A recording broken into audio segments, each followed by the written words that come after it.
হিমন্ত বিশ্ব শৰ্মাই যেনেকৈ আপোনাক আক্ৰমণ কৰিছে জয়ন্ত মল্ল বৰুৱাইও অলপতে আপোনাক আক্ৰমণ কৰিছে সি মোক কি আক্ৰমণ কৰিব সি মোতকৈ 1 বছৰ সৰু বি বৰুৱা অলগৰ্ধ এটা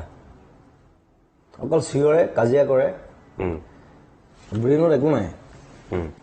নহয় মানে আপুনি ইয়াত আন্দোলন কৰিছে কিন্তু কেলকাতাত গৈ আপুনি আকৌ মই কেলকাতাত কৰিব বেংগলোৰত কৰিব মই ডেনমাৰ্কত কৰিব দাটছ মাই শ্ব' সি কেলকাতাত কি কৰি আছে মানে আপুনি ধৰক এতিয়া তেওঁ খেলো ইণ্ডিয়া আপুনি গীত চিত গাই আছে কিন্তু ইয়াত কিন্তু আপুনি কা বিৰোধী স্থিতি লৈ আছে ঠিক আছে কেলকাতাত মই শ্ব' কৰিছোঁ দ'জ আৰ ডিফাৰেণ্ট শ্ব'জ সেইটো কৰ্পৰেট শ্ব' হ'ব পাৰে আপুনি কথাটো এনেকুৱাও হ'ব পাৰে আপুনি ইয়াত আন্দোলন কৰি আছে ইয়াত কিন্তু স্থবিৰ আপুনি নিজৰ কাম সেই আন্দোলনৰ মাজে মাজে মই কেলকাতাত গৈও কেব বিৰোধী মই কথা কৈছোঁ তাহাঁতি পাৰিছে নেকি জয়ন্ত মল্লে বেংগলী জানে হিন্দী জানে সেই ইংলিছো ক'ব নাজানে সেই এটা গৰু আছিলে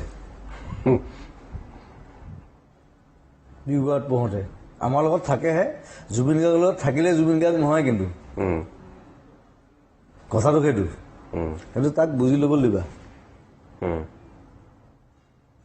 সি তাক টুৰিজিমৰ কিবা দিলে কি কৰিলে সি ইউৰোপ ফুৰিব গৈছে কাক লৈ গৈছে আকৌ কম নালাগে বাৰু এতিয়া কাক লৈ গৈছে দেখুৱাই দিবা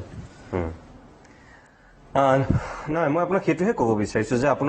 আপুনি ধৰক বিজেপি বিৰোধী স্থিতি লোৱাৰ কাৰণে আপুনি এতিয়া বহুতৰ মই এটা কথা কওঁ দে লাইক